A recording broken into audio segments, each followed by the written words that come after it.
그래서 첫 번째 이제 우리 그 물질의 특성 부분 좀 들어갈 거야. 물질의 특성 부분. 자, 이제 우리가 물질을 분류할 때 크게 이제 자, 두 가지 형태로 구분할 거야. 자, 순물질하고 혼합물로 이제 구분할 건데, 자, 순물질은 자, 순서 물질, 말 그대로 한 종류의 물질로 이루어진 것을 순물질이라고 그래. 한 종류의 물질로. 알지? 그래서 요거는 한 가지 종류니까 어떻게 될까? 그 물질이 가지는, 우리가 물질의 특성이라고 하는 것은 그 물질이 가지는 고유한 성질이야. 자, 물질이 갖는 성질을 우리가 물질의 특성, 고유한 성질이거든? 자, 그러니까 뭐 어떤 게 있냐면 녹는 점. 즉, 고체가 액체로 상태 변화가 될 때, 자, 그 온도, 어는 점, 액체가 고체가 될 때 상태 변화가 일어나는 온도. 자, 끓는 점, 액체가 기체로 상태 변화가 일어날 때 온도. 자, 밀도, 그 다음에 뭐 이제 뒤에 뭐 비열, 이런 것들. 자, 그 다음에 용해도, 뭐 이러한 값들이 있을 거야. 자, 이러한 물질의 특성 값들이 하나의 값으로 가져. 일정하다는 거는 이제 하나의 값으로 유지가 된다는 거지. 왜? 한 종류로 이루어져 있기 때문에.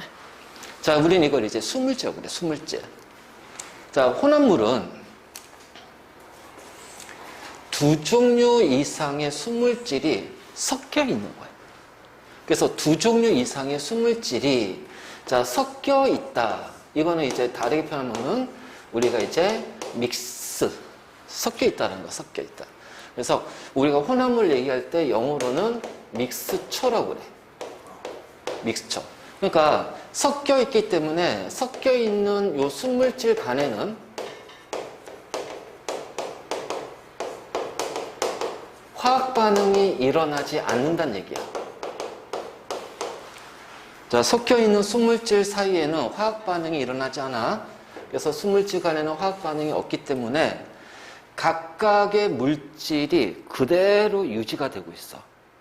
그래서 각각의 물질, 각각의 순물질이 있기 때문에 자, 이게 각각의 순물질이 가지는 특성이 모두 나타나는 거야. 자, 모두 나타난다는 거야. 그러니까 자, 두 종류 이상이가 예를 들어서 이제 뭐 두 개가 섞여 있어. 그러면 녹는 점도 두 개, 어는 점도 두 개, 자, 끓는 점도 두 개. 자, 밀도는 섞였으니까 두 개가 아니라 이제 이 둘의 밀도 값이 각각 나게 아니라 그 둘에 섞여가지고서 어떤 뭐 다른 형태, 다른 값의 밀도 값. 자, 이런 식으로 해서 물질의 특성 값이 일정하지 않는다. 자, 일정하지 않는다는 얘기는 변한다 또는 자, 두 개 이상의 값이 동시에 나타난다. 자, 이렇게 우리가 볼 수 있을 거야.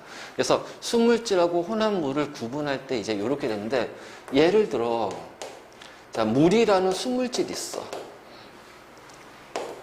에탄올이라는 순물질이 있다. 그럼 각각은 순물질이니까 끓는 점, BP. 자, 물은 끓는 점이 100도씨에서 끓고 에탄올은 78도씨에서 끓어. 그래서 물이라는 순물질은 끓는 점, 100도라는 한계에서 끓는 점, 에탄올이라는 순물질은 78도씨라는 하나의 끓는 점을 갖게 돼. 근데 물하고 에탄올을 섞어. 그러면 이제 얘가 뭐가 되냐? 자, 에탄올 수용액이 돼버린단 말이야. 그러면 요 에탄올 수용액을 가열을 하게 되면은 끓을 거 아니야, 그치? 자, 끓게 되면은 자, 먼저 78도씨에서 자, 끓음이 나타나. 그럼 78도씨에서 끓는다는 얘기는 누가 끓는 거야? 그치, 에탄올이 끓는 거야. 그래서 에탄올이 자, 기체로 빠져나와요. 자, 그리고 나서 100도씨에서 자, 끓음이 나타나요.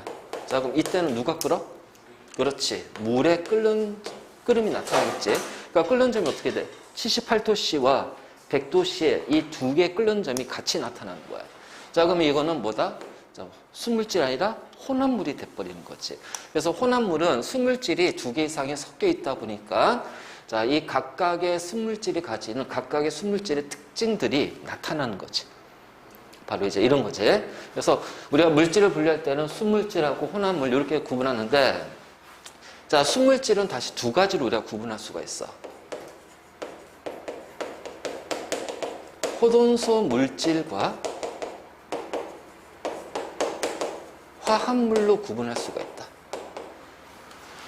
자, 호돈소 물질과 화합물. 자, 호돈소 물질은 한 개의 원소로 이루어진 거야. 자, 한 개의 원소이기 때문에 얘는 한 개의 원소 기호를 갖더라. 원소 기호가 한 개짜리. 뭐 헬륨, 네온, 산소, 수소, 오존 이런 것들. 그다음에 뭐 탄소, 철 이런 것들이 이제 호돈소 물질이야. 그래서 원소 기호 하나를 가진 것이 바로 호돈소 물질이고, 자, 화합물은 두 개 이상의 원소로 이루어진 순물질을 화합물이라고 그래. 그래서 두 개 이상의 원소 기호를 갖는 거야. 그래서 원소 기호가 두 개 이상이지. 그래서 물, H2O, 수소와 산소. 자, 염화 나트륨. 자, 어떻게 돼? 나트륨과 염소. 이런 것들. 자, 포도당, 탄소, 수소, 산소. 이렇게. 자, 이런 식으로 두 개 이상의 원소들이 모여서 하나의 물질을, 순물질을 만들었을 때 우리는 그걸 화합물이라고 해요. 화합물. 그래서 이제 원소 기호 보면 되겠지. 그럼 이제 이 순물질이 호돈소하고 화합물이 있거든. 그러니까 얘네들 녹는 점도 하나의 값으로 일정하고 끓는 점도 하나의 값으로 일정하고 뭐 밀도도 하나의 값으로 일정하게 유지가 될 거라는 거야. 그러면 어떤 순물질이 있어. 근데 이 순물질이 호돈소의 순물질인지 화합물의 순물질인지를 어떻게 알 거야. 그치? 그래서 이걸 구분할 때, 자, 우리 그 원자라는 거 배웠잖아. 그치? 자, 원자는 화학 반응에서 없어져?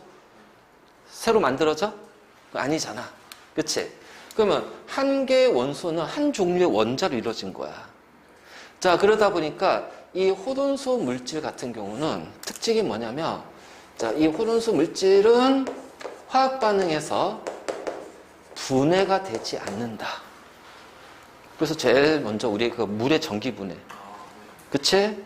하지만 이 화합물은 두 개 이상의 원소로 이루어졌기 때문에 얘네들은 각각의 호돈소 물질로 뭐가 된다? 분해가 된다.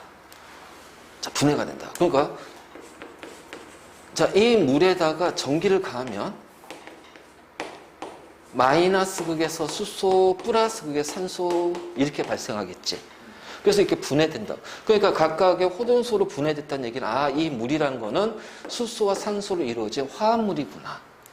그래서 이러한 순물질이 호돈소 물질이냐 화합물이냐 그걸 구분하는 방법은, 자, 일단 원소 기호가 한 개로 이루어져 있으면 호돈소, 두 개 이상의 원소 기호로 이루어져 있으면 화합물. 자, 그리고 자, 호돈소 물질은 화학적으로는 분해가 되지 않아. 하지만 화합물은 분해가 돼서 어떻게 돼요? 각각의 호돈소 물질로 쪼개져서 나온다는 얘기지. 바로 이제 이런 식으로 우리가 표현할 수가 있어. 자, 그래서 이게 바로 이제 순물질의 특징이라면, 자, 혼합물은 자, 두 종류 이상의 순물질이 섞여 있잖아. 그러면 어떻게 섞여 있을까? 고르게 섞여 있을까? 자, 고르지 않게 섞여 있을까? 그래서 균일하다는 거, 자, 고르게 섞여 있는 걸 얘기하는 거야. 고르게 섞여 있는 거고, 불균일하다는 거는 고르지 않게 섞여 있는 걸 얘기할 거야. 그래서 고르게 섞여 있으면은 균일한 혼합물, 자, 고르지 않으면은 불균일한 혼합물. 그래서 용어로는 호모지니어스. 자, 얘는 헤테로지니어스. 그래서 얘를 자, 우리가 영어로 하면 이제 호모지니어스라고 그래. 자, 얘를 영어로 얘기하면은 헤테로지니어스라고 그래. 그래서 나중에 생명에서 생물 쪽에서 자, 유전자형 표현할 때 뭐 호모형이다, 헤테로형이다. 그래서 또는 동형이다, 이형이다.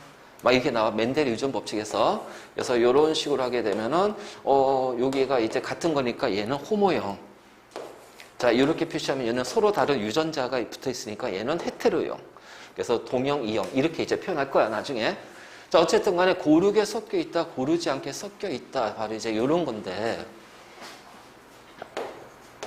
자, 우리가 그 농도라는 게 있지. 농도. 자, 농도는 용질하고 용매가 섞이면은 용액이 돼요. 그럼 이 용액은 그 안에는 용질과 용매가 섞여 있는 거지. 자, 그랬을 때 섞여 있을 때 농도 있잖아. 그 용액에서 용질이 차지하는 자, 비율을 농도라고 그래. 자, 용액에서 용질이 차지하는 비율. 그러니까 100g의 물에 50g A를 녹였어. 그러면은 150g의 수용액이 만들어질 거야. 그렇다면 150g이라는 수용액에 용질이 얼마 들어가 있냐? 50g이 들어가 있다는 거야. 그래서 여기서 곱하기 100 하게 되면은 어떻게 돼요? 33.6%라는 값이 나올 거란 말이야. 33.3인가? 3이구나. 33.3%. 그래서 이 퍼센트 농도라는 것이 나올 거야. 이게 이제 우리가 퍼센트라는 거지. 그래서 퍼센트 농도는 자, 용액의 질량분의 용질의 질량 곱하기 100이거든. 자, 그러면 지금 여기 봐봐. 여기가 용액이고 용질이란 말이야. 그러면 지금 여기에서는 용액에서는 용질이 얼마를 차지하고 있어? 그치? 3분의 1을 차지하고 있다는 얘기야. 자, 바로 요거거든. 그렇다면 균일하게 섞여 있다면, 균일 혼합물은 고르게 섞여 있다면 섞여 있는 비율, 용액, 용질의 요 비율, 용질이 차지하고 있는 비율이 3분의 1이잖아. 자, 이 비율은 어느 지점에서는 어떻게 돼요? 똑같겠지. 즉, 균일한 혼합물은 농도가 일정하다는 거예요. 어느 지점에서든 농도가 똑같아. 근데 불균일은 고르지 않게 섞여 있거든. 그래서 고르지 않게 섞여 있다 보니까 지점에 따라서 농도가 달라진다는 거예요. 그 아래쪽에서 농도가 높고 위쪽은 농도가 작고, 그 어느 지점에서는 농도가 같아야 되는데, 그 혼합물에서는 자, 농도가 같아야 되는데, 자, 이거는 어떻게 돼? 고르지 않으니까 어느 쪽에서는 용질이 많이 있을 수 있고, 자, 어느 지점에서 용질이 적을 수도 있는 거지. 그래서 자, 고르지 않다 보니까 농도가 위치에 따라서 달라진다. 이게 바로 불균일. 자, 불균일이야. 그래서 여기에서 이제 균일 혼합물이 뭐냐? 대표적으로 우리가 공기가 있다. 공기. 자, 약 78%가 질소기체, 21%가 산소기체, 0.9%가 아르곤기체. 그럼 공기는 이 비율은 거의 다 일정해요. 그래서 어느 지점이든 공기의 조성은 똑같아요. 그 다음, 자, 탄산음료, 식초, 소금물, 이런 거 있죠. 자, 이것을 우리가 이제 뭐냐면은 용액이라고 그래, 용액. 자, 용액인데, 그 용액은 용매, 용질이 섞여 있는 거지. 자, 용액 같은 경우, 자, 이렇게 생각하면 돼. 투명한 용액. 투명한 용액. 됐지? 그래서 투명한 용액은 왜 투명할까? 입자들이 굉장히, 자, 원자나 분자 눈에 안 보이지?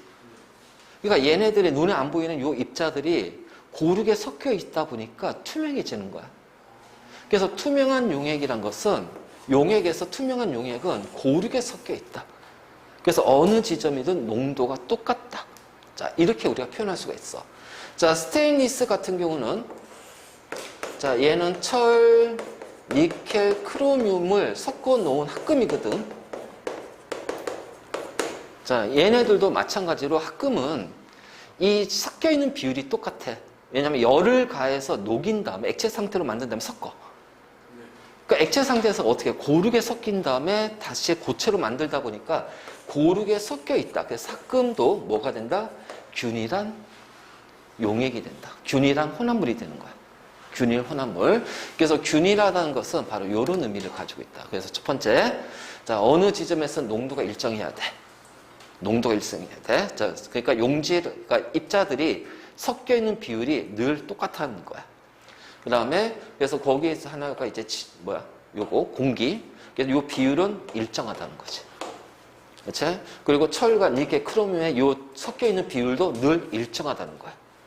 그리고, 자, 그 다음에 탄산음료, 식초, 소금물 같은 용액 같은 경우도, 자, 투명한 용액 같은 경우는 고르게 섞여 있는, 균일하게 섞여 있다라는 거야. 그래서 얘도 농도가 일정하다.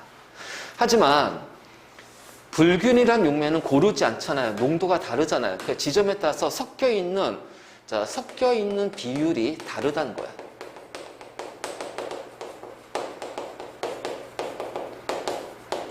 그래서 암석, 자, 돌멩이 자르면 어떻게 돼? 단면이 모두 다 같은 색을 띠나? 어떤 부분은 밝고 어떤 부분은 어둡고, 그치? 위치에 따라서 색의 밝기, 진하기가 다르잖아요. 왜냐하면 입자들이 고르지 않게 섞여 있었어. 조성이 달라. 그 다음에 이제 우유 보자. 우유. 자, 우유는 불투명하단 말이야.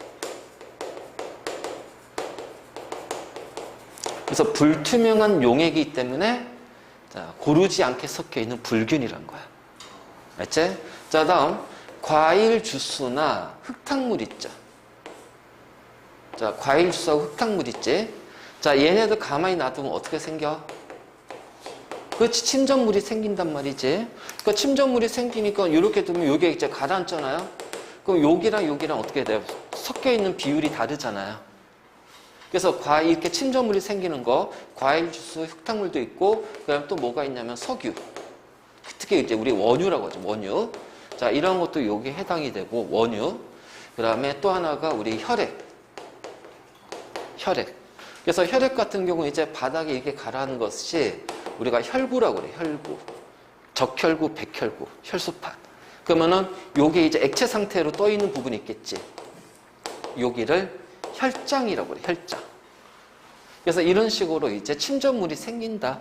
그럼 침전물이 생기면 얘는 불균이란 용액이 된다. 그래서 혼합물 할 때 우리가 균일, 불균일, 자, 구분하는 기준이야. 구분하는 기준. 알지? 그러면 우리가 이제 균일하고 불균일을 이렇게 했는데, 자, 어떤 물질이 있다? 얘가 순물질인지 혼합물인지 알고 싶은 거야. 순물질인지 혼합물인지 알고 싶은 거야. 그러면 어떻게 할까? 바로 요거지. 자, X축이 시간이고 Y축이 온도예요. 자, 쭉 가다가 요렇게 돼요. 자, 어떤 액체를 가열했어요. 그러면은 여기가 바로 뭐가 되냐면 끓는 점이 될 거예요. 근데 끓는 점이 하나지? 그래서 한 개의 끓는 점을 갖죠. 그 얘는 뭐가 돼요? 순물질이 돼. 자, 이번에는 어떤 액체를 가열했는데, 자, 이렇게. 그럼 얘는 끓는 점이 몇 개야? 그렇지. 자, 2개의 끓는 점을 가져. 그 혼합물이야. 자, 어떤 액체를 가열했더니, 자, 이렇게 돼. 그럼 여기에서부터 끓기 시작해서 여기까지. 뭐야? 끓는 점이 변하네. 그쵸? 끓는 점이 변하지. 그러면 요거를 우리는 뭐라고 하냐면 혼합물이라고 얘기를 한다. 혼합물. 자, 이것이 순물질과 혼합물을 구분하는 거야. 자, 정리해. 이게 한꺼번에 많은 내용이 확 들어가가지고 잘 정리해야 된다, 이거. 그렇지? 왜냐면 여기서 나오는 표현들은 앞으로 우리가 화학이라는 걸 하게 될 때 기본적으로 사용되는 단어들이야. 기본적으로 이용되는 용어들이야. 그러니까 여기 중위에서는 이제 요것들에 대한 문제들이 나오겠지. 그러면 그 다음에 그 위에서는 어떻게 돼? 요거 기본 용어로 깔고 요 용어를 바탕으로 다른 개념들이 연결돼 버리는 거지. 자, 그러다 보니까 여기에 나오는 표현적인 것들은 굉장히 중요한 거야. 이거 잘 구분해도. 그래서 우리가 물질을 분류할 때 순물질과 혼합물로 구분하고, 자, 이것을 이제 우리가 모형으로 표현하면은, 자, 이렇게 이제 표현할 수가 있어. 모형으로 표현하면. 자, 별건 아니야. 자, 순물질은 한 종류로 이루어져 있으니까 그 안에 들어있는 물질은 모양이 똑같게 됐죠. 근데 얘는 지금 같은 원자로 이루어져 있지. 하나의 원소로 이루어져 있지. 그래서 여기가 바로 뭐가 돼요? 혼원소예요. 근데 얘는 어떻게 돼? 원자의 종류가 두 개지. 그래서 원소 기호가 두 개가 되지. 그 얘가 바로 뭐가 돼? 화합물이 되는 거야. 그렇지. 그래서 하나의 원소로, 한 종류의 원자로 이루어진 것들. 자, 두 종류 이상의 원자로, 즉 원소가 두 개 이상인 거. 원소 기호 두 개 있는 거. 그래서 뭐 이런 것들이 이제 뭐 N2, O2 이렇게 우리가 표현할 수 있고, 자, 요 같은 경우 뭐 CO라든가 NO라든가 이런 것들이 이게 되고, 그다음에 뭐 HCl이라든가 HF라든가 뭐 이런 것들. 자, 이러한 것들이 이제 여기에 해당이 된다. 자, 이런 식으로. 그렇지? 자, 그럼 이제 혼합물이야. 자, 빨갛고 파란 것이 어떻게 돼? 얘네들은 고르게 섞여 있죠. 그러니까 고르게 섞여 있으니까 어느 지점이든 여기든 여기든 여기든 섞여 있는 비율이 똑같단 말이야. 이걸 우리가 균일. 근데 얘 봐. 자, 파란 거는 위쪽에 있고 빨간 건 아래쪽에 있어요. 어떻게 돼요? 여기하고 여기는 섞여 있는 비율이 다르잖아. 그렇지? 비율이 다르다는 얘기야. 바로 불균일하게, 불규칙하게, 고르지 않게 섞여 있다. 섞여 있다. 알지? 바로 이런 식으로. 그래서 순물질과 혼합물에 대한 내용이야. 그러면 우리가 이제 순물질을 그냥 쓰면 되는데, 자, 이제 어떤 경우 이제 혼합물을 이용해서 많이 쓰기도 하고, 그치? 막 그런단 말이야. 자, 그 중에서, 자, 순물질을 혼합해서 혼합물을 이용하는 경우가 있다. 자, 스테인리스, 댐나, 퓨즈 요 세 개를 묶어서 뭐라고 하냐면은 합금이라고 한다. 합금. 그래서 합금은 뭐냐면 우리가 기존에 사용하는 어떤 금속이 있을 거야. 자, 금속에 단점이라는 것이 있어. 자, 금속의 단점은, 그러니까 순물질의 금속은 약간 무른 금속이야. 무르다는 거야. 순물질의 금속은. 그래서 순수한 철도 단단하지가 않아. 굉장히 물러. 그러니까 이 힘을 가면 쉽게 꺾이고 접히고 변형이 돼. 그 다음에 녹이 잘 생겨. 그러니까 녹이 생성이 되니까 우리가 순수한 금속을 이 금속을 이용할 수 없잖아요. 그래서 이 단점을 보완할 거예요. 그래서 금속의 단점을 보완하거나, 자, 아니면, 자, 금속끼리 섞었더니 새로운 성질을 얻기 위해서 금속과 금속을 섞어서 만든 균일한 혼합물. 자, 우리는 이것을 뭐라 부른다? 합금이라고 부른다. 알겠니? 합금. 그래서 이렇게 어떤 금속의 단점을 보완하기 위해서 또는 새로운 성질을 갖기 위해서 금속과 금속 또는 뭐 금속에다가 자, 뭐 비금속을 넣어서 만드는 것도 있어. 그래서 금속에다 비금속 넣는 경우가 뭐냐? 철에다가 탄소를 넣어서 만드는 거야.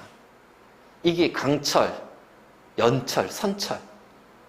이런 것들이 여기에 닿는 거야. 그래서 뭐 선철, 강철, 연철. 자, 이러한 것들이 바로 이제 여기에 해당이 되는 거지. 졸려? 자. 그래서 여기서 나오는 첫 번째가 바로 스테인리스 합금. 그래서 여기서 스테인리스 합금이 또는 스테인리스 스틸이라고 그래요.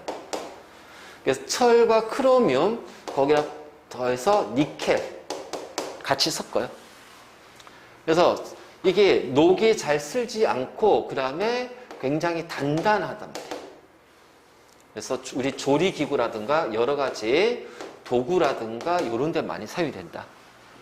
그래서 뭐 그 시계 같은 경우도 거기 이제 뭐 스테인리스, 스틸 이렇게 적혀 있을 거야. 알지? 그래서 순수한 철은 단단하지 않고 녹이 잘 슬어. 그래서 그걸 막기 위해서 스테인리스 합금을 쓰고, 자, 댐납이라는 것이 있어. 우리가 납땜질 한다고 그래. 자, 납하고 주석을 섞어서 만들면 녹는 점이 낮아져. 그러니까 낮은 온도에서 녹은 거야. 그러니까 어떻게 돼? 우리가 접합할 때 회로 만들 때 저 금속을 딱 붙일 때, 자, 납땜질 한다고 하잖아. 바로 여기서 회로를 연결하는데 많이 이용한다. 응? 알지? 자, 다음 퓨즈. 퓨즈도 마찬가지로 납하고 주석을 섞었어. 얘도 약간의 녹는 점이 낮아요. 그래서 전류가 흐를 때, 자, 이게 전류가 흐르면은 도선에 저항이 생길 거 아니야. 그러면 저항을 지나갈 때, 이때 뭐가 발생하냐면 열이 발생이 된다는 거지. 그러면은 이게 전류가 지나치게 많이 흐르게 되면 이 저항을 지날 때 열이 많이 발생이 되니까 어떻게 돼요? 화재가 생겨. 그래서 전류가 과하게 흐르는 것을 막기 위해서 자, 퓨즈라는 걸 중간에 설치하게 돼. 그럼 전류가 자, 어떻게 돼요? 과하게 흐르게 되면 어떻게 되니? 불나니까 일정 전류색이 이상이 돼버리면 이 퓨즈가 끊어지는 거야. 그러니까 끊어져서 전류를 차단하는 거지. 그래서 전류를 차단해서 자, 화재 예방하는데 많이 쓰인다. 우리가 이제 두꺼비 집이라고 하는 것이 바로 요게 해당이 되는 거야. 알지?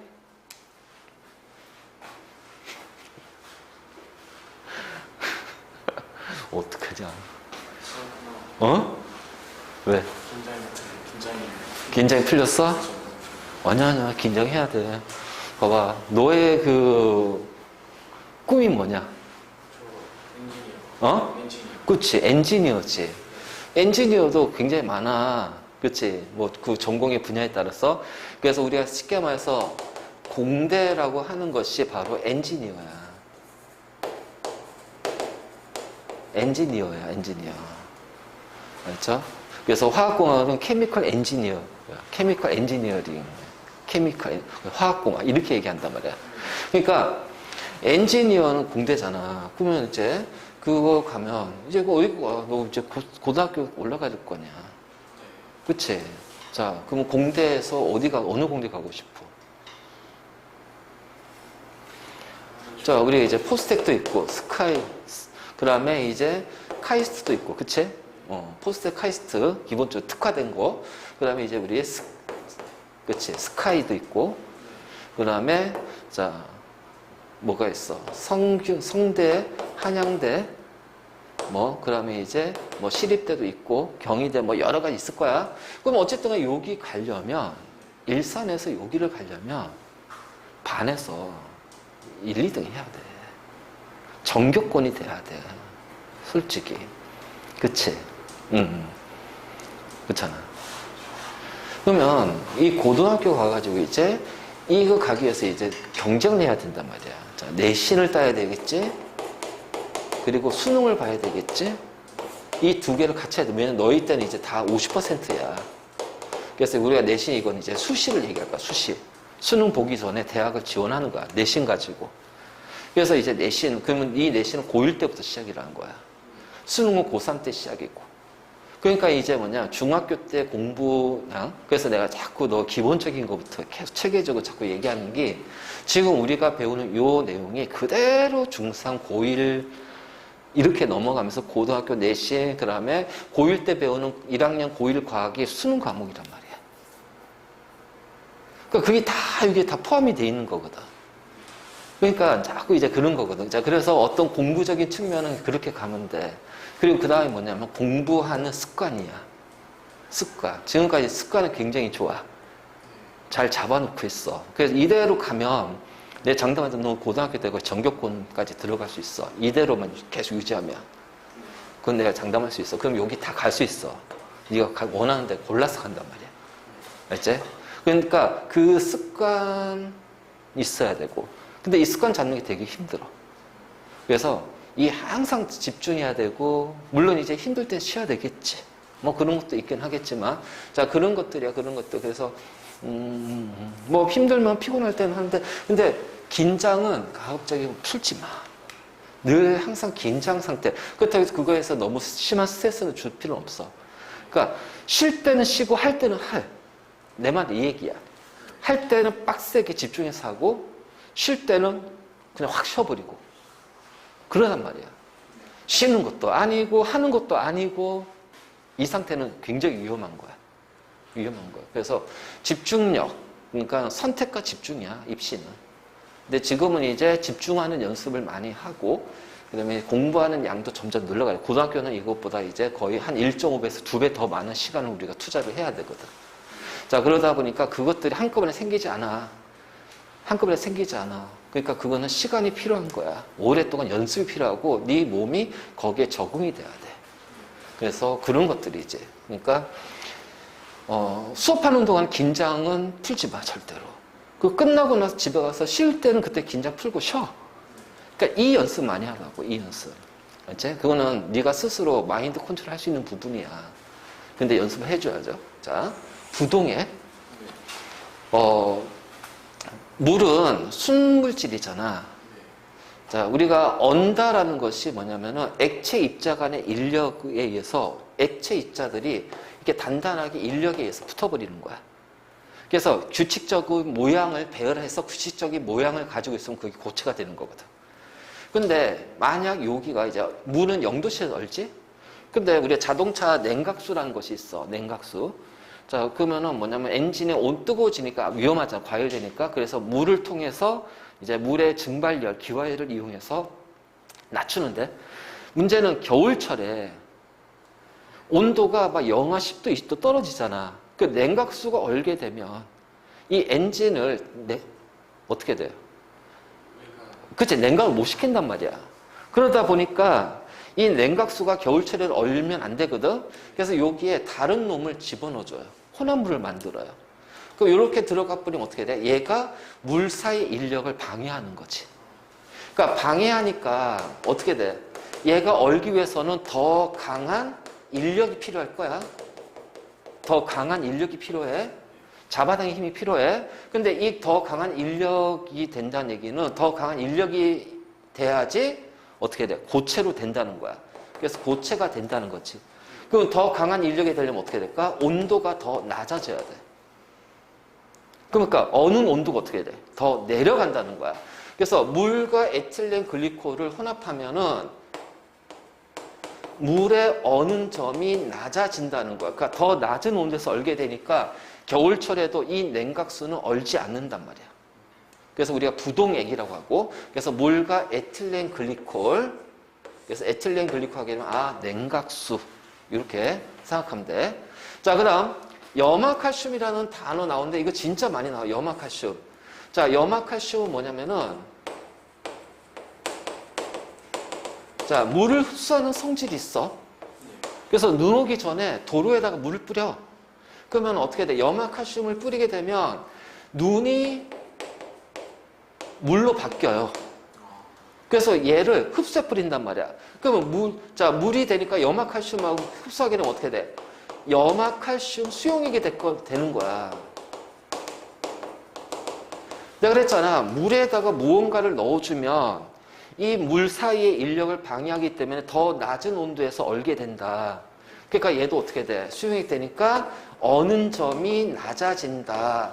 자, 눈 와서 미끄러지는 것도 중요하지만, 그거 막는 것도 필요하지만, 밤에는 어떻게 되니? 녹은 눈이 얼잖아요. 근데 얘를 뿌리니까 어떻게 돼요? 어는 점이 낮아지니까 밤에 빙판길이 생기지 않는다는 거지. 그래서 염화칼슘을 뿌리는 거예요. 바로 이런 식으로. 그렇지? 그래서 바로 이제 이렇게 우리가 표현할 수가 있다. 그래서 순물질을 혼합해서 사용하는 얘들이 있고, 자, 그 다음에 우리 이제 순물질 혼합물 할 때, 자, 순물질에서 화합물이라는 거 있지. 자, 그다음 혼합물이라는 것이 있지. 이게 화합물하고 혼합물이 되게 용어가 헷갈려. 왜? 초성이 다 같잖아. 그치? 초성이 같거든. 그러다 보니까 실제 고등학생도 이거 되게 많이 헷갈려요. 초성이 같다 보니까. 자, 화합물은 순물질입니다. 그치? 그래서 얘 같은 경우는 자, 구성하고 있는 구성 원소의 뭘로? 포돈소 물질로 뭘 한다? 분해가 된다라는 거야. 근데 혼합물은 순물질이 섞여 있거든. 자, 영어로 얘기하면 얘는 컴파운드라고 그래. 컴파운드. 컴파운드. 자, 얘는 믹스처야. 영어로 하게 되면은 조금 더 이제 단어의 구분이 좀 쉬워질 거야. 자, 섞여 있기 때문에 얘는 각각의 순물질로 뭐라 하면, 자, 얘는 분해라고 그래, 분해. 자, 우리가 화합하다, 화합은 컴포즈다, 영어로. 자, 분해는 디컴포즈. 맞지? 그래서 화합의 반대가 분해야. 그러니까 수소와 산소가 화합 반응하면 물이 되지. 물을 분해하면 다시 수소, 산소의 호돈소로 나눠진단 말이야. 자, 얘는 섞여 있는 거지. 섞여 있는 거지. 그래서 각각의 순물질로 분리가 된다. 그래서 분해는 영어로 디컴포즈. 자, 분리는 separate. separation. 그래서 분리를 한다. 그래서 분해와 분리. 그럼 얘는 화학적인 변화고, 왜냐하면 새로운 물질로 바뀌니까. 자, 얘는 분리는 물리적 변화예요. 상태가 바뀌는 거죠. 섞여 있다가 지 혼자만 있으니까 물리적인 변화야. 자, 속은 물이야. 그럼 얘는 혼합물일까, 화합물일까? 혼합물일까, 화합물일까? 혼합물이야, 혼합물. 물하고 소금이 섞여 있거든. 그럼 이 소금물을 가열하게 되면, 자, 어떻게 돼요? 바닥에 소금이 남고 물은 증발해서 날아갑니다. 그럼 소금하고 물을 어떻게 시켰어요? 분해야, 분리야? 그렇지. 분리라고 하는 거야, 분리. separation. 분리. 알겠지? 그래서 혼합물로부터 수물질을 분리하는 경우, 이런 거 있잖아. 그래서 공기에서 질소를 분리해. 그럼 질소가 액체 상태, 자, 액체 질소가 돼버리면 얘는 온도가 마이너스 196도씨거든. 그래서 우리가 냉각제로 많이 사용하고, 알지? 자, 공기로부터 산소를 분리해서 어떻게 돼요? 우리 의료용 산소 호흡기, 요런데, 산소 탱크, 요런데 많이 이용한단 말이야. 그래서 이럴 때는 뭐라고 그래? 분리. 혼합물에서 물질을 뽑아내는 거. 분리. 자, 화합물에서 그 구성 원소의 원소를 뽑아내면 그 분해. 이 용어적인 구분이 굉장히 중요해. 이 용어를 구분을 못하면 굉장히 어렵다. 알겠지? 자, 그래서 기본 개념부터 더 추가로 더 정리 좀 할게.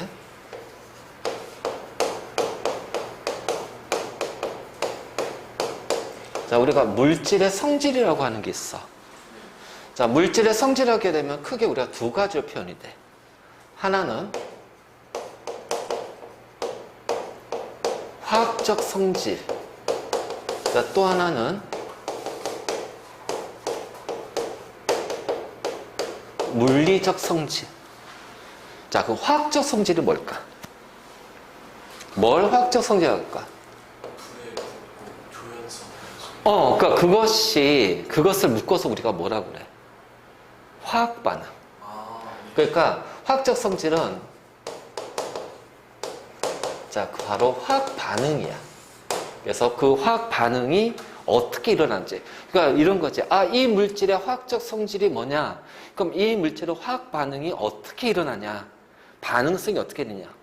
그래서 수소기체는 가연성. 쉽게 연소가 되고, 산소기체는 조연성. 그래서 연소를 도와주는 성질이 있고, 그 다음에 뭐 금속하고 결합해서 산화물을 만들고, 비금속과 결합해서 산화물을 형성하고, 이런 것들이 이제 화학적 성질, 그러니까 화학 반응, 그 화학 반응성, 이렇게 되지. 그래서 반응이 어떻게 일어날 거냐. 그래서 화학적 성질에 대해서 얘기하세요. 그러면은, 얘는 화학 반응이 어떠한 화학 반응이 일어날 거냐. 자, 이런 거지. 자, 물리적 성질을 우리가 다르게 표현하면 물리량이라고 그래, 물리량.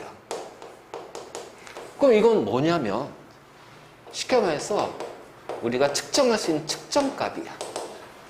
측정값. 그래서 측정값. 그래서 얘는, 자, 물리량이 어떻게 될 거야? 얘는 질량이 어떻게 돼? 밀도가 어떻게 돼? 녹는 점, 끓는 점이 어떻게 돼? 비열이 어떻게 될 거야? 용해도가 어떻게 돼? 그래서 우리가 측정할 수 있는 값. 그래서 측정값이고, 이 측정값은 우리가 두 가지로 표현한다. 첫 번째는, 자, 물리적 성질. 자, 물리적 성질은 우리가 두 가지로 다시 구분해. 겉보기 성질이라는 것이 있어. 그러니까 우리가 겉으로 봤을 때, 겉으로 드러난 성질, 그러니까 색이라든가, 모양이라든가, 냄새라든가, 맛이라든가, 자, 거칠기라든가, 광택이라든가, 자, 이러한 것들을 우리가 겉보기 성질이라고 그래. 겉보기 성질. 자, 그 다음에 이 겉보기 성질 말고, 자, 그 다음, 자, 그 나머지 물질의 물리성, 그 외에 이제 나머지가 있겠지. 그래서 그 외에 나머지는, 자, 우리가 측정하는 측정값이 그 외에 나머지가 돼요. 근데 이 측정값도 두 가지로 구분이 돼. 하나는 물질마다 고유한 값을 가지는 것이 있어. 물질마다 고유한 값. 자, 뭐가 있을까? 한 개의 질량. 한 개의 질량. 이것이 이제 우리가 뭐 원자량, 분자량 이런 식으로 표현할 거야. 자, 고등학교 과정에서는 한 개의 질량. 끓는 점. 자, 녹는 점. 밀도. 비열. 용해도. 자, 여기 이제 비열이라는 것이 여기 없거든. 근데 뒤에 비열이 나와. 물리 파트에서. 그래서 지금 미리 이제 땡겨서 하는 거야. 그래서 이것들은 물질마다 고유한 값이야. 그러니까 이 값을 통해서 우리는 물질을 구별할 수가 있어. 자, 어떤 액체를 가열했더니 100도씨에서 끓어. 그럼 얘는 뭐야? 물이야, 물. 자, 78도씨에 끓네? 그럼 얘는 에탄올이 되는 거야. 바로 이런 식으로, 자, 물질마다 고유한 값이니까 물질을 구별할 수가 있다는 거지. 그럼 우리는 구별할 수 있는 이 값을 뭐라고 하냐? 이거를 특성 또는 특성값이라고 해요. 특성값. 알지? 그래서 저기 물질 특성이 나오지? 그치? 자, 그 다음에 측정값 중에서 물질의 종류와 상관없는, 자, 고유하지 않은 거예요.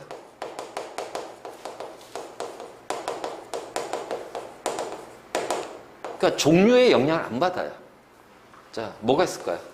그냥 질량. 10g의 물, 100g의 물, 똑같은 물인데 질량은 다르잖아. 그러니까 물질마다 고유한 건 아니잖아. 그치? 자, 무게. 이런 것들. 그 다음에 부피. 자, 예를 들어서 뭐 1ml의 물, 2ml의 물, 똑같은 물인데 부피는 다르잖아. 자, 이러한 것들. 그래서 이러한 것들은 고유하지 않은 거예요. 그러니까 같은 물질이라도 여러 개의 값, 그 양에 따라서 달라진다는 거지. 자, 바로 이런 것들. 그래서 우리가 이제 물질의 성질이라는 것이 이제 이렇게 크게 화학적 성질, 물리적 성질이야. 그래서 화학적 성질은 반응이 어떻게 일어날 건지 반응성이면, 자, 나머지가 물리적 성질인데, 자, 물리적 성질은 겉보기 성질과 측정값으로 우리가 구분해. 측정값. 자, 그러면은 이거는 이제 우리가 눈으로 관찰해서 나오는 거니까 측정값이라고 하긴 좀 그렇지. 그치? 뭐, 예를 들어서 뭐 금이 노란색이야. 이건 그냥 눈을 보는 거지 측정한 건 아니잖아. 측정이라는 건 우리가 어떤 도구를 사용해가지고 도구를 사용해서 양을 표현하는 거야. 도구를 사용해서 양을 표현하는 거야. 알지? 그래서 온도는 온도계를 이용해서, 자, 그다음 비열도 온도라든가 이런 거 어떤 질량이라든가 이런 걸 이용해서, 자, 비열 측정하고, 용해도도 어떻게 해? 물에 녹는 양을 측정하는 거, 질량을 측정하는 거죠. 자, 이것도 마찬가지로 이것도 어떻게 돼? 질량, 얘는 부피, 길이를 측정해서 부피를 측정하는 거고요. 그러니까 어떤 도구를 이용해서 그 값을 찾아내는 게 측정값인데, 그 측정값에는 물질마다 고유한 값이 있다. 물질마다. 그래서 우리는 그 물질을 구별할 수 있는 값으로 쓰인다는 거야. 그것이 바로 뭐냐면 물질의 특성 또는 특성값이라고 그래요.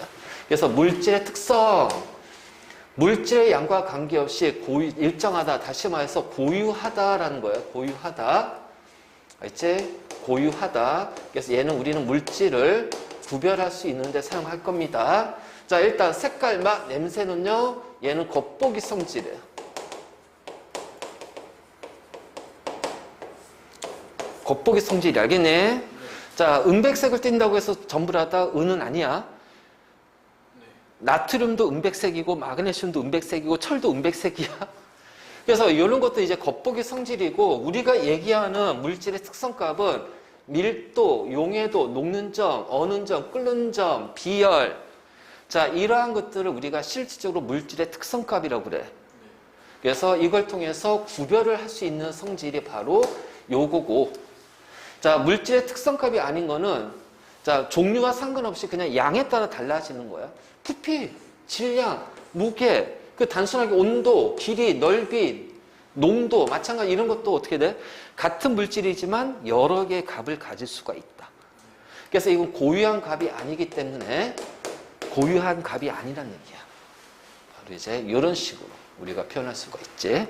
자, 그럼 이제 지금부터 우리는 물질의 특성에서 겉보기 성질을 뺀 나머지 밀도, 용해도, 녹는 점, 어는 점, 끓는 점 얘네들에 대해서 이제 들어갈 거야.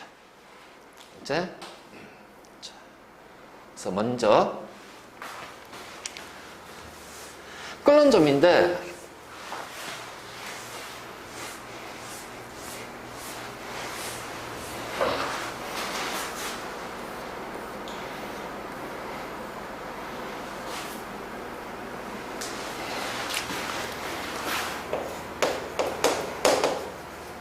자, 액체가 기체로 상태 변하는 것이 기화단 말이지.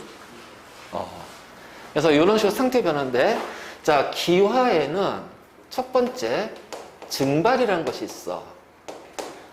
요거 기억 잘 봐도 이거 3학년 1학기 중간고사 시험범위야. 알겠지? 그래서 증발이라는 게 있는데, 증발은 뭐냐면 자, 액체 표면에서 나타나는 기화 현상이야. 그러니까 컵에 물을 놔뒀어. 시간이 지나니까 컵에 있는 물의 양이 줄어들어. 자, 빨래를 널었더니 빨래가 어떻게 돼요? 그게 바로 증발이에요. 그래서 액체 표면에서의 기화 현상이고, 자, 얘는 액체 구간의 모든 온도에서 일어난다. 자, 그럼 물이라면 0도씨 물부터 100도씨 물 사이에서 이제 증발이라는 게 일어날 거야. 증발. 자, 그러면 이제 이게 어떻게 되냐? 여기가 공기예요. 자, 예를 들어서 우리가 여기가 이제 액체 상태에 물 분자가 있다고 해보자 말이지. 자, 물이야. 그러면 요 물 분자가 공기 중으로 빠져나와야 돼. 그래서 빠져나오면 얘를 이제 우리가 증발된 기체라고 그래. 뭐가 되냐면 증기라고 한다. 증기. 그래서 증발된 기체가 물이야. 그 물 숫자 붙여서 뭐라고 그래? 그렇지. 자, 에탄올 액체가 증발했어. 그럼 뭐라고 그래? 에탄올 증기. 자, 벤젠 액체가 증발했어. 벤젠 증기. 이렇게 부르는 거야. 알겠지? 그래서 물이 증발했으면 앞에 물 숫자에서 수증기. 자, 이렇게 돼. 그러면 요렇게 해서 얘가 증발하려면은 그냥 나오는 게 아니라 물과 물 사이에 뭐가 있어? 서로 잡아당기는? 그렇지. 그래서 물 분자 간에 인력을 끊고 증발하는 거예요. 그러면 당연히 자, 요 인력이 작을수록 어떻게 될까요? 그렇죠. 증발이 잘 되겠지. 그러면 인력이 작아지려면 온도가 어떻게 돼야 될까? 그렇지. 온도가 올라가야 입자 간의 운동이 활발해지기 때문에 입자 간의 인력이 약해져서 툭툭툭 끊어져서 공기 중으로 날아간다. 그렇지? 그래서 온도가 올라갈수록 인력이 약해지고 자, 증발이 잘 될 거야. 증발이 잘 될 거야. 그렇지? 그러니까 똑같은 요 컵에 똑같이 자, 10ml의 물을 놨어요. 자, 요 표면적도 똑같아. 자, 근데 얘는 자, 10도씨고 자, 얘는 30도씨에. 자, 증발은 10도씨 물하고 30도씨 물 누가 더 잘 되니? 그치, 30도씨 물이 증발이 더 잘 된다는 얘기야. 그러니까 더 빨리 공기 중으로 날아가 버린다는 얘기지. 알겠지? 바로 이렇게 이제 증발이야. 이게 증발. 그래서 증발은 바로 온도가 높을수록 증발이 잘 된다. 자, 이거 굉장히 중요한 거지. 인력이 약해져서. 그러면 자, 끓음은 뭐냐? 이 얘기야. 끓음은 자, 끓음은 있잖아. 액체 전체에서 기화가 일어나는 거야. 자, 액체 전체에서 기화가 되는 걸 우리가 끓음이라고 그래, 끓음. 자, 증발은 액체 구간의 모든 온도에서 다 일어난다면 이 끓음은 끓는 점, BP, 보일링 포인트, 끓는 점에서만 일어나는 거야. 그래서 끓는 점에서만 일어나요. 자, 여기가 자, 물이야. 자, 여기 공기가 있겠지.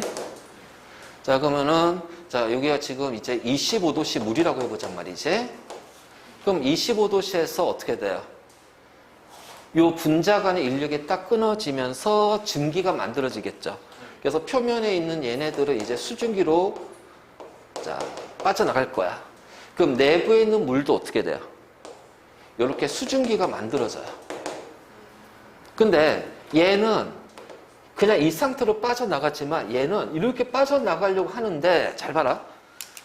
여기에 누가 누른다? 공기의 압력이 누를 거야. 자, 이걸 우리가 뭐라고 그래? 그렇지, 대기압이라고 불러. 대기압. 대기압이고 보통은 이제 우리가 현재는 여기가 1기압이라고 그래. 1기압. 그래서 1기압이라는 것은 정확히 어디냐? 1기압의 크기는 바닷가 있지. 바닷가에 들어가면 허리 정도의 물 찼을 거야. 그러면은 여기에 공기가 나를 누른 압력, 해수면을 공기가 누른 압력이 1기압이야. 그러니까 지금 약간 해수면보다 약간 높지? 그러니까 1기압보다 아주 약간 작을 거야. 아주 약간 작을 거야. 알겠지? 그래서 이것도 3학년 때, 1학기 때 나와. 요거 이때. 근데 우리 압력을 배웠잖아. 중1 때. 자, 압력이라는 게 뭐니? 누른 힘이잖아요. 그러면 공기, 기체 압력은 기체가 어떻게 돼요? 축 들으면서 누르는 거예요. 그래서 표면에 요 수증기는, 요 기체는, 이게 수증기는 날아갈 수가 있어. 왜? 공기는 여기 질소, 산소가 막 이렇게 되고요. 이렇게 막 치면서 누르는 거거든. 그러니까 치면서 누르니까 어떻게 돼? 충돌하지 않는 공간에서는 어떻게 돼? 증발이 된단 말이야. 그래서 표면에서 증발돼. 그럼 내부에서 만들어진 요 수증기는 어떻게 될까? 이렇게 나가려고 하는데, 나가려고 하는 압력이 있는데, 봐봐, 손바닥 대봐. 자, 밀어봐. 자, 그럼 양쪽에 미는 압력이 같지? 움직여, 안 움직여? 근데 어느 한쪽에서 압력이 커버리면 어떻게 돼요? 밀리죠? 그러니까 쉽게 말해서, 요 수증기가 나가려고 하는데, 만약 여기는 공기는 이렇게 충돌하니까 빈 공간 때문에 날아간다고 그랬잖아. 근데 얘는 어떻게 돼? 이 물이 눌러버리는 거야. 1기압의 압력을 누가 눌러? 물이 눌러버리는 거야. 근데 물은 막혀 있거든. 그러니까 못 나가. 왜? 누른 압력이 더 커지기 때문에. 그러면 이 압력이 커지려면 어떻게 돼? 수증기가 많아져야 되겠지. 그래서 25도씨에서 이제 가열을 시작할 거야. 그럼 온도가 올라가요. 그럼 수증기가 어떻게 돼요? 많아지니까 압력이 어떻게 돼요? 커져버리는 거예요. 그래서 이 압력이 누구와 같아져? 대기압과 같아지게 되면 그때부터 어떻게 돼? 끓기 시작한다. 다시 말해서 이 수증기가 빠져나간다. 이렇게. 그래서 전체에서 끓기 시작한다. 이 얘기야. 무슨 얘기인지 알겠네? 자, 언제 끓어? 수증기의 압력이 누구랑 같을 때? 그렇지. 대기압과 같을 때 그때 이 수증기가 뚫고 공기 중으로 날아가는 거야. 그럼 전체에서 어떻게 돼? 끓음이 생기는 거죠. 그래서 이것이 바로 그래서 이때 온도가 몇 도가 돼요? 100도씨가 되니까 이렇게 돼요. 그래서 100도씨가 바로 뭐가 돼? 물의 끓는 점이 되는 거야. 알겠니? 자, 이게 바로 끓는 점이에요. 그래서 끓는 점이라는 거는 바로 요렇게. 그래서 액체 전체에서 기화가 일어나려면 액체 내부에서 수증기가 만들어지는데 그 수증기가 나가려고 하는 압력, 이 압력이 누르는 대기압, 1기압보다 작으면 못 빠져나가. 그래서 온도를 높이는 거지. 온도를 높이면 어떻게 돼? 증발이 잘 되니까 수증기가 많이 생겨. 수증기가 많이 생겨. 인력이 약해지니까. 그래서 그 수증기 압력이 커지면서 누구랑 같아지며? 대기압과 같아지며. 알지? 대기압과 같아지면 이때는 같으면은 조금 기체 쪽으로 상태 변화가 일어나는 거야. 그러니까 뭐냐면 무질서해진다는 거지. 무질서해지는 거는 기체가 더 무질서하니까. 그래서 기체가 되는 쪽으로 상태 변화가 일어나면서 끓기 시작한다. 그래서 그때 온도가 바로 끓는 점이야. 자, 그러면 우리가 이제 끓는다는 현상이 어떻게 나타나는지 알았지? 자, 끓는 점은 누구의 영향을 받는다? 그렇죠. 그래서 끓는 점은, 액체의 끓는 점은 대기압 또는 그 액체를 누르는 외부 압력, 자, 압력의 영향을 받아요. 그래서 자, 이거지. 우리가 물을 기준으로 자, 대기압이, 외부 압력이 1기압이면은 언제 끓는다? 100도씨에서 끓는다는 얘기야. 맞죠? 그러면 두 번째, 대기압을 1기압보다 작게 할 거야. 그럼 누르는 압력이 약해졌어. 누르는 압력이 약해졌어. 그러면 100도씨가 돼야 끓는 게 아니라 100도씨 이전에 어떻게 되니? 같아진단 말이야. 그래서 끓는 점은 100도씨보다 낮은 온도에서 끓는다라는 거야. 자, 이 경우가 뭐야? 높은 산에서 밥을 하면 어떻게 돼? 잡혀가지? 취사금지니까. 그렇지? 아, 이제 높은 산에서 밥을 하게 되면 끓긴 하지만 온도가 낮으니까 이 열이 적단 말이야. 끓고 있지만 열은 적어. 그래서 밥이 설익는다는 거죠. 그러면 세 번째, 자, 대기압 또는 물을 누르는 외부 압력이 1기압보다 커져. 자, 1기압에 도달했어. 100도씨가 됐어. 1기압이야. 그런데 더 커. 못 빠져나가잖아. 그 빠져나가면 어떻게 돼? 온도가 더 올라가야겠지. 그래서 100도씨보다 높은 온도에서 끓는다는 얘기예요. 그래서 끓는 점이 높아져. 자, 이 경우가 뭐가 있을까? 우리 집에 있는 압력밥솥. 자, 왜냐면 압력밥솥은 자, 이렇게 밥솥이 있어. 자, 여기에 물하고 쌀이 있단 말이야. 여기 바닥에 이제 쌀이 있겠지. 자, 가열을 해. 그럼 이제 이렇게 수증기가 막 만들어질 거예요. 그 요 안의 압력이 1기압보다 점점 높아지겠죠? 왜? 온도도 올라가고, 그다음에 기체도 많아지니까. 근데 문제는 이게 못 빠져나가. 못 빠져나간단 말이야. 그러니까 누르는 압력이 어떻게 돼? 1기압보다 커진단 말이야. 그래서 몇 기압까지 도달하게 되면 2기압까지 도달하게 돼. 그럼 끓기 위해서 온도는 어떻게 해야 되니? 무려 계속 올라가는 거야. 그래서 120도씨가 딱 되잖아? 그러면 수증기 압력이 2기압이 돼버려. 그럼 2기압이 되면 어떻게 되냐? 얘가 열려. 그래서 이게 슉 빠져나와. 그래서 그 압력밥 하면 어떻게 해? 처음에 가만히 있다가 일정 시간 지나면 슉 하면서 축축축 빠져나오잖아. 그럼 이제 2기압이 됐다는 얘기야. 그럼 온도가, 물의 온도가 120도가 됐다는 얘기야. 그럼 이때 여기서 어떻게 돼? 우리가 불을 이제 약불로 줄이는 거야. 왜? 이만큼 물이 이제 많이 빠져나갔거든. 증발됐거든. 자, 그래서 왜냐면 2기압이 이상이 돼버리면 폭발한다고. 요 압력이 너무 커 보니까. 그래서 가끔 압력밥솥 폭발하는 거 있지. 그게 이제 요거 자물쇠 여기가 약해져서 그래. 그러니까 요 압력을 못 버티고 터지는 거야. 그러니까 최대한 버틸 수 압력이 2기압, 안전하게 버틸 수 압력이 2기압이니까 2기압까지 가는 거야. 그래서 120도씨에서 끓어. 그럼 어떻게 돼? 열이 더 많지? 밥이 더 잘 된다는 얘기지. 그래서 압력밥솥. 자, 이것이 바로 끓는 점입니다. 끓는 점. 자, 요 설명이 어디서 나오냐면 이게 화투 설명이야. 고3 때 배운. 중학교 과정에서 이거 설명을 못해. 근데 넌 이제 이 설명을 이해하잖아. 그치? 그러니까 그게 다른 거야. 기본적인 거 알게 되면 어차피 거기서 뭐 내용이 뭐 별거 있나?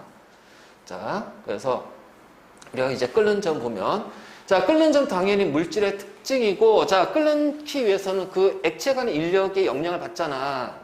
그래서 끓는 점 물질의 종류에 따라 달라집니다. 자, 끓는 점이 높다는 건요. 자, 잘 들어. 끓는 점이 에탄올이 메탄올보다 높지. 그러면 어떻게 돼? 1기압에 도달하기 위해서는 에탄올이 메탄올보다 온도가 더 높아야 돼. 왜요? 아니요. 여기 다 1기압이 압력이. 1기압이 되는 온도가 에탄올은 78도고 메탄올은 65도야. 1기압에 도달한 압력이. 그럼 이 얘기는 뭐야? 1기압에 도달하려면 에탄올은 더 많은 열을 가해줘야 돼. 왜? 분자 간의 인력이 누가 더 세? 에탄올하고 메탄올? 에탄올이 더 세단 말이야. 그러니까 메탄올이 약하니까 어떻게 돼? 더 낮은 온도에서 증발이 더 많이 되니까 쉽게 1기압에 도달한다는 얘기야. 알지? 그래서 여기는 전부 다 증기의 압력이 몇 기압이다? 1기압이다. 자, 그러면 물질마다 어떻게 돼요? 그 분자 간 인력이 다르겠지? 그래서 물질마다 끓는 점이 어떻게 되니? 그렇지, 다른 거야. 그러니까 물은 100도씨지? 그러니까 인력이 누가 커? 그래. 자, 그러면 같은 물질이라면 어떻게 될까요? 인력이 똑같잖아요. 끓는 점도. 그래요, 똑같아요. 그래서 어느 물은 이게 10g이든 100g이든 다 100도씨에서 끓어. 1기압에서는. 에탄올도 뭐 이만큼 있든 1기압에서는 78도씨에서 끓어. 맞지? 바로 이 얘기가 되는 거야.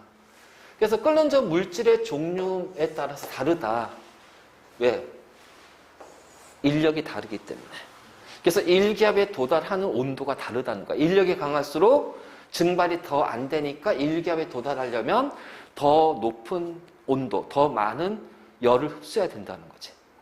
그래야지 온도가 더 높아야지 1기압에 도달한다. 그 온도 뭐야? 끓는 점이지. 바로 이렇게 우리가 표현할 수가 있어. 자, 그러면 이제 같은 물질이야. 같은 물질. 그래서 생각해봐. 같은 물질이면 끓는 점은 똑같아요. 하지만 자, 5ml에 필요한 열과 10ml에 필요한 열은 10ml가 열이 2배 더 필요하지. 전체 열은. 그럼 결국 가열 시간은 어떻게 돼? 2배 더 길어난단 말이야. 그렇기 때문에 자, 같은 물질인 경우에는 자, 이거야. 끓는 점은 변하잖아. 자, 바로 끓는 점에 도달하는 시간은 그 물질의 양과 비례합니다.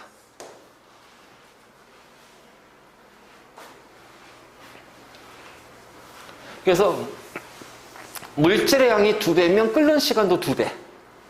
자, 이걸 왜 얘기하냐? 우리 비열도 요 개념 들어갈 거야. 비열의 개념도.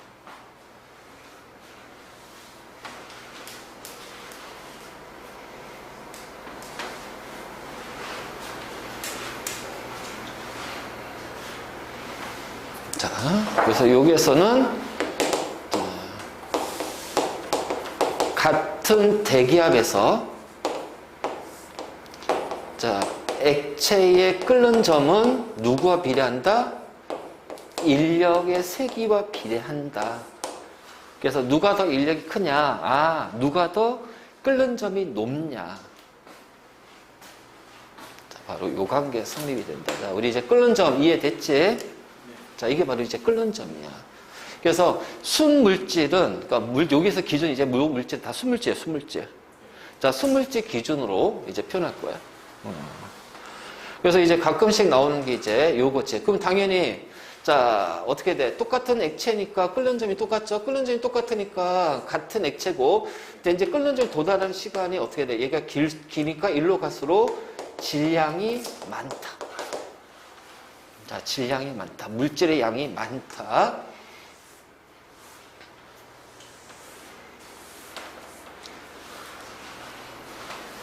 자, 그러면 압력과 끓는 점 관계는 더 이상 할 필요 없지?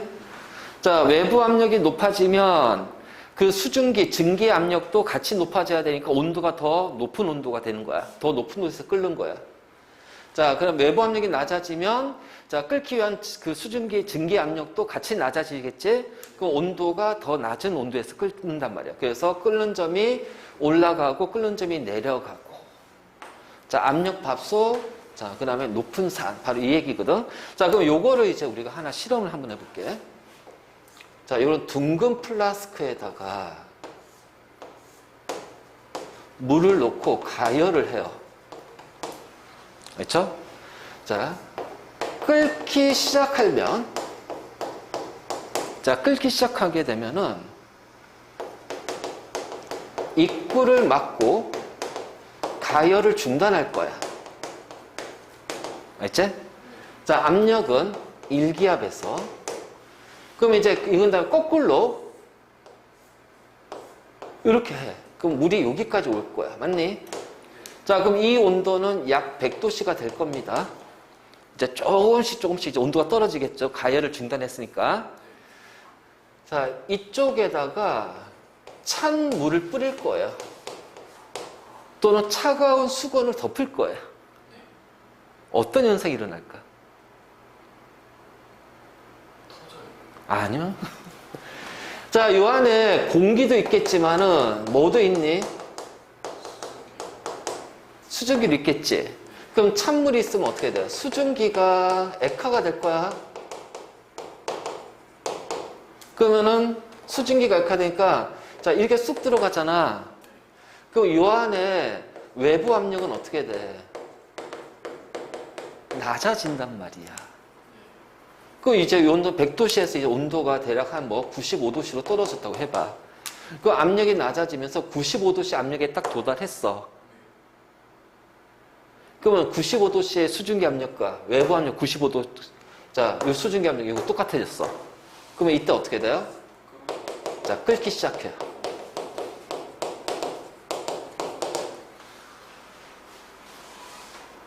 이거야. 이거. 이거는 학교 가서 과학실 가지고 충분히 실험할 수 있어. 이거 플라스크, 둥근 플라스크 한 다음에 요 막에 찾아놓고, 그래서 물은 이제 한 3분의 1 정도, 한 반 정도 한 다음에 이제 알코올 연패를 올려놓고 이제 막 온도계 꽂을 필요 없어. 그냥 끓는 것만 보면 돼. 막 펄펄펄 끓어. 그럼 이제 알코올 연패 뚜껑 덮고, 자, 요 막에 막은 다음에 거꾸로 씌워. 거꾸로 씌운 다음에 이제 뭐 요게 뭐 스탬프로 연결시켜서 고정시킨 다음에 이제 찬물에다가 수건 있잖아. 손수건 같은 거 적셔서 이게 쑥 덮어봐. 그러면 조금 있다가 여기 밑에 있는 물이 보글보글 막 끓기 시작해. 자, 끓다가 다시 멈추겠지. 왜냐면 여기 압력이 또 커져버리니까. 또 온도는 또 내려가니까. 바로 이제 이렇게 되는. 그래서 찬물을 계속 붓잖아? 그거 계속 끓어요. 자, 이거는 우리가 충분히 다 실험할 수 있고, 이거는 문제 나온단 말이야. 그러니까 이거를 그냥 외워서 풀 거냐? 아니, 그 과정을 정확히 우리가 이해를 하면서 풀 거냐? 어차피 뭐 하겠지만 그거를 받아들이는 건 다르단 말이야. 왜? 이건 나중에 고등학교 과정에 나온다는 거지. 그때 가면 이 부분 확실하게 이해하면서 넘어갈 수 있겠지. 자, 이게 이제 끓는 점이에요. 끓는 점. 그래서 우리가 물질의 특성에서 자, 끓는 점이 있으면 이번에 이제 녹는 점하고 어는 점이야. 자, 녹는 점, 어는 점인데, 자, 고체가 액체가 되고 액체가 고체가 돼.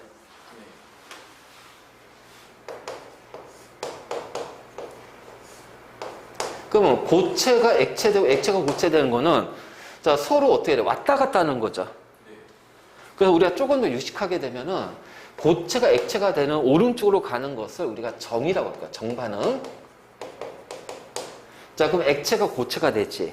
역으로 가는 거지. 역반응이라고 그래, 역반응. 그럼 정반응과 역반응이 같이 일어날 수가 있어. 역반응이 가능하다고 그래. 그럼 얘를 뭐라 그래? 자, 가역반응이라고 합니다. 유식한 용어로는. 자, 이런 것들. 그래서 이렇게 가역반응인데, 그러니까 이런 거야. 내가 고체를 열을 가해서 액체를 만들었어. 그럼 그 액체를 다시 냉각시키면 고체로 갈 수가 있다는 얘기야. 그러니까 이렇게 갔다가 이렇게 갈 수가 있어. 그러면 동일한 거잖아. 단지 방향만 다르지.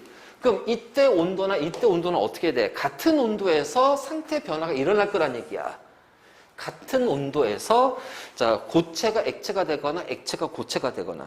그래서 고체가 액체가 되는 온도 녹는 점, 액체가 고체가 되는 온도 어는 점. 알지? 그래서 녹는 점과 어는 점은 같은 온도예요. 그럼 언제 녹는 점을 쓸 거냐? 이거는 고체가 액체일 때를 녹는 점. 자, 어느 점은 그냥 액체가 고체될 때. 맞죠? 그래서 고체야. 그 가열하겠죠? 온도 올라가죠? 왜 온도 올라가요? 무조건 온도 올라가면은 입자 운동이 활발해졌거든. 온도가 올라가는 건 입자 운동이 활발해지는 거야. 그래서 인력이 어떻게 되니? 약해지는 거야. 인력 약해지니까 고체끼리 붙어 있다가 이제 어떻게 약해지면 53도씨라는 녹는 점에 도달하면 이때부터 어떻게 돼? 부분 이제 얘네들이 떨어지면서 액체로 바뀐단 말이야. 그래서 여기에는 온도가 일정해. 왜 일정할까? 왜 순물질에서 녹는 점, 끓는 점 왜 일정할까? 가한 열이 전부 다 어디? 상태 변화에 사용되는 거야.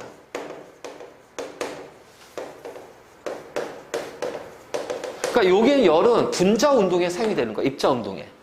그러니까 입자 운동에 사용되니까 열을 가한 만큼 온도가 올라가는 거죠. 하지만 여기는요, 열을 가했어. 그럼 어떻게 돼? 액체 간에, 고체 간의 인력을 끊는 데 사용하는 거야. 인력을 끊었어. 액체로 만드는 거야. 그래서 이렇게 갈수록 어떻게 돼? 이렇게 갈수록. 자, 고체 양은 줄어들고 액체 양은 늘어나겠지. 그래서 여기 어떻게 돼? 다 액체가 됐어. 그 또 열을 가해. 온도 또 올라갔잖아. 왜? 이거거든. 또 온도 올라가잖아. 그러니까 입자 운동에 사용되는 거야. 그러다가 이제 여기서 이제 가열을 중단시켰어요. 자, 지금부터 이제 가만히 놔둘 거예요. 냉각시킬 거야. 그 온도 내려가지? 자, 왜? 자, 냉각시키지. 온도 내려가니까 입자 운동이 어떻게 되니? 줄어든단 말이야. 그러면 인력은 어떻게 돼? 커지겠지. 그래서 인력이 커지니까 액체 간의 인력이 커지니까 어느 순간에 어떻게 돼? 여기서부터 이제 이렇게 가면서 자, 액체가 줄어들고 고체가 늘어나는 상태 변화가 일어난단 말이야. 그 온도가 왜 일정할까? 상태 변화죠. 그치. 상태 변화가 되면서 이때는 어떻게 돼요? 방출하죠. 이때는 흡수하죠. 그러니까 흡수한 열이 상태 변화에 다 사용됐고, 자, 상태 변화가 일어나면서 열을 방출하기 때문에 방출 안 하면 그 어떻게 돼? 그 열을 가지고 있으니까 온도가 변하겠지. 근데 방출하니까 온도는 유지가 되는 거야. 그러고 나서 다시 이렇게 돼서 얘는 요거죠. 그래서 온도가 일정한 것은 상태 변화에서 출입되는 거고, 자, 온도가 변하는 것은 자, 바로 입자 운동에 의해서 인력이 변하는 거고. 그러니까 고체가 액체가 되는 과정은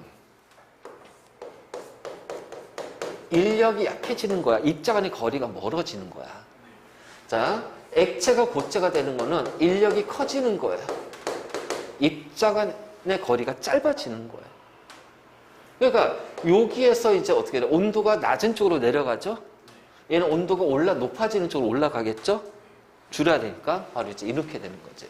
그래서 이렇게 가열 곡선과 냉각 곡선 이렇게 우리가 확인할 수가 있다. 됐지?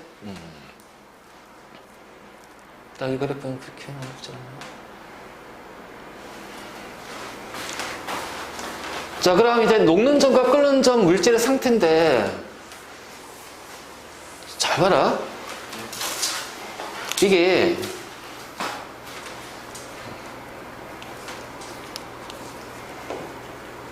자, 녹는 점과 끓는 점이 있어. 어떤 온도가 녹는 점보다 낮아요. 그럼 이때는 무슨 상태예요? 고체 상태예요. 자, 어떤 온도가 녹는 점보다 높고 끓는 점보다 낮아요. 자, 이때는 무슨 상태예요? 그렇지, 액체 상태지. 자, 어떤 온도가 끓는 점보다 높아? 그 얘는 뭐야? 그렇지, 기체 상태야. 기체 상태. 그래서 요 관계 반드시 기억해둬. 이제 요 관계. 그래서 우리가 상온이라고 하는 온도는 25도씨야. 그래서 상온을 또는 이제 우리가 실온이라고 그래.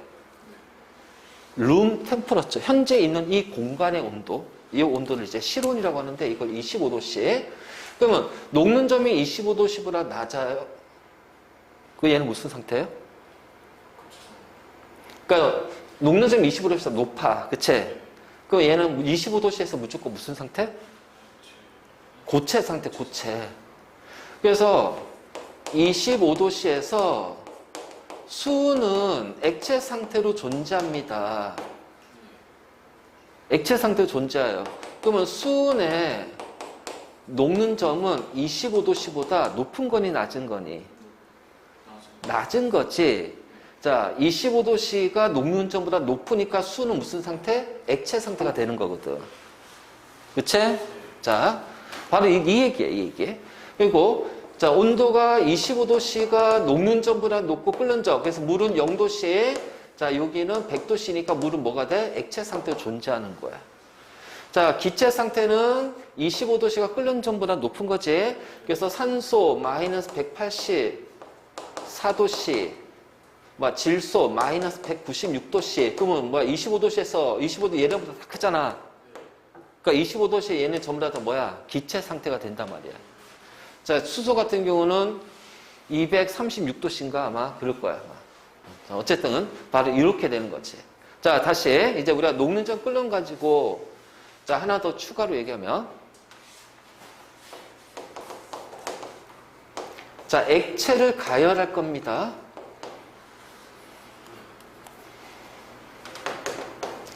끓는 점이 낮을수록 높을수록 기화가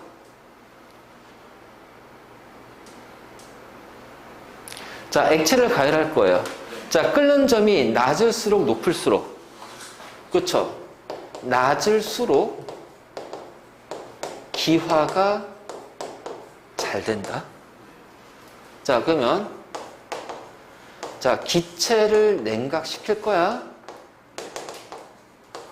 자, 끓는 점이 높을수록 낮을수록 액화가 잘 될까? 끓는 점이 높을수록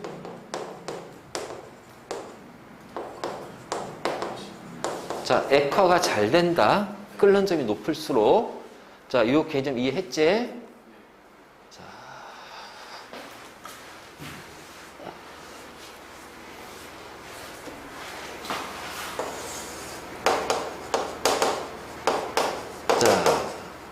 자, 액체 A, B, C가 섞여 있는 혼합물이에요. 가열했더니 자, 기화되는 순서가 C, A, B가 됩니다. 자, 끓는 점 비교합시다. A, B, C. 끓는 점.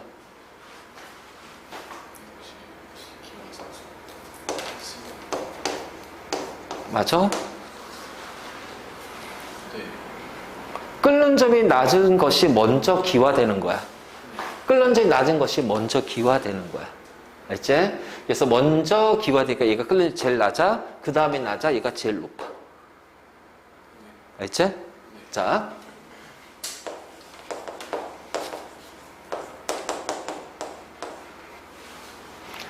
액체 공기가 있어. 자, 이렇게 놨더니 여기에서 질소 기체가 나오고요. 그 다음에 여기에 산소 기체가 나오고요. 자, 요 아래쪽에 아르곤 기체가 빠져나오더라는 거예요. 알지? 그래서 질소, 산소, 아르곤 요 순서 질소, 산소 여기 아르곤이구나. 여기가 산소구나. 질소, 아르곤, 산소야. 순서 외우는 거. 지랄산. 지랄산. 자, 그러면 자, 여기 공기 있잖아. 액화시킬 거 아니야. 액화 순서. 자, 뭐부터 액화됐을까?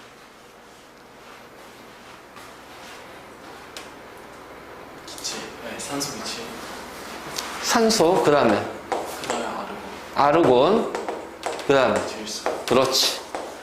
왜냐면 이게 기화된 순서가 기화 순서가 질소, 아르곤, 산소거든. 그 요렇게 어떻게 돼요? 끓는 점이 높아지는 거잖아요. 그러니까 끓는 점이 높아지니까 이렇게 되죠. 그러면 액화는 누구부터? 끓는 점이 높은 것부터 액화되잖아. 그치? 그러니까 가장 높은 게 산소. 가장 높은 건 산소. 그 다음에 아르곤, 질소순으로 액화된단 말이야. 그래서 우리가 공기를 액화시키고 다시 그 액체 공기를 자, 이런 식으로 분리하지. 자, 이것을 우리가 이제 혼합물의 분리. 뒤에 이제 물질 마지막에. 그래서 끓는 점 차이를 이용해서 분리하잖아. 이거를 이제 분별 중류라고 그래. 자, 이런 식으로. 자, 그러니까 요렇게 자, 구분할 수가 있어. 그러면 지금 우리가 이제 순물질에 대한 거잖아. 순물질. 잘 들어요? 자, 액체하고 액체의 혼합물 있어. 자, 액체하고 고체의 혼합물 있어요. 그럼 액체와 고체의 혼합물은 용액이 되겠죠. 그치?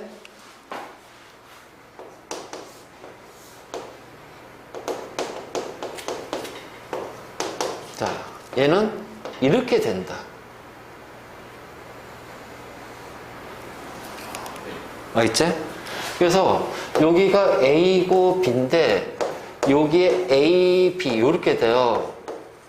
자, 그럼 인력은 누가 더 커? B가 더 크지. 왜? 끓는 점이 B가 더 높으니까. 그치? 그래서 이제 이렇게 되는데 자, 액체와 고체 혼합물이야. 예를 들어서 소금물을 만들었대. 그럼 소금물을 가열해 볼 거야.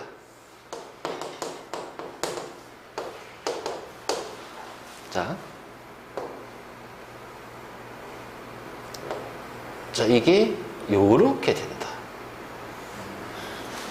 그러면 여기에서부터 끓기 시작해. 근데 여기는 100도씨보다 약간 높아. 자, 여기가 100도씨야. 그러니까 100도씨보다 높은 온도에서 끓어. 100도씨 여기고. 그래서 여기에서 어떻게 돼요? 물이 날아가요. 근데 중요한 거는 자, 소금이 물 사이에 껴서 물 간의 인력을 방해한단 말이야. 그러니까 물 간의 인력을 방해하기 때문에 어떻게 돼? 더 높은 온도에서 물이 날아가 버려요. 그래서 여기에서 이제 자, 여기까지가 뭐야? 끓는 구간이 되어버려요. 그러면 여기는 뭔데? 자, 소금의 온도가 올라가. 자, 소금의 녹는 점은 801도다. 801도야. 그래서 요렇게 되지. 그러니까 봐봐. 이건 다 혼합물이잖아. 혼합물 할 때 끓는 점이 2개 또는 어떻게 돼요? 변하지. 그럼 이건 전부 다 뭐다? 혼합물이다. 혼합물이다. 그래서 요렇게 여기까지 정류점이다. 그러면 여기가 이제 우리가 물질의 특성에서 이제 끓는 점하고 녹는 점. 자, 어느 점도 마찬가지야. 어느 점도 마찬가지야. 자, 소금물을 냉각시킬게요. 자, 소금물을 냉각시킬 거야. 그러면은 온도가 내려가겠지. 자, 어떻게 돼? 0도, 여기가 0도씨면 0도씨보다 낮은 온도에서부터 어떻게 돼? 얼기 시작해. 그래서 얼기 시작하면서 온도가 이렇게 스타트. 이렇게 돼. 그래서 자, 요렇게 가다가 요렇게 싹 변해요. 그렇죠? 그리고 나서 다시 요렇게 돼요. 그럼 여기가 바로 뭐다? 어는 구간. 근데 누가 얼어? 물이 얼어요. 그치? 그럼 여기는 이제 뭐야? 소금의 온도가 내려가는 구간이에요. 자, 그러면 봐라. 우리가 이제 겨울 그 북극에 보면 빙하가 있잖아. 자, 빙하 안에는 물만 있다? 물과 소금이 같이 있다? 아니죠. 생각해봐라. 자, 누가 얼어요? 자, 이거는 물이 얼음으로 바뀌고 있죠. 근데 소금 때문에 인력을 방해받으니까 온도가 계속 내려가는 거야. 그러니까 바다가 얼어. 빙하가 돼. 그럼 바다 속에 있는 누가? 물이 오는 거야. 그럼 북극 쪽에 빙하가 있는 곳에는 물이 얼음이 되니까 거기에 있는 바닷물의 농도는 어떻게 되니? 그렇지, 진해지는 거야. 그래서 북극에 있는 바닷물이 농도가 커지니까 밀도도 커지겠지, 무거워진지. 그러니까 아래쪽으로 쭉 내려와. 바닥을 타고 어디까지? 적도까지 이동해. 그래서 북극의 바닷물과 적도의 바닷물이 섞이는 거야. 섞이는 거야. 그래서 이러한 어떤 그 바닷물에 녹아있는 여러 물질들 있죠. 우리가 이거 무기염류라고 하는데 이 무기염류가 섞이는 거야. 그게 지구 전체에서 바닷물에 들어있는 소금도 있고 MgCl2도 있고 이런 것들이 있어. 바닷물에 녹아있는 이러한 용질들 있지. 무기염류들의 조성비는 일정해. 이거를 염분비 일정의 법칙이라고 해. 그게 바로 이렇게 섞이기 때문에.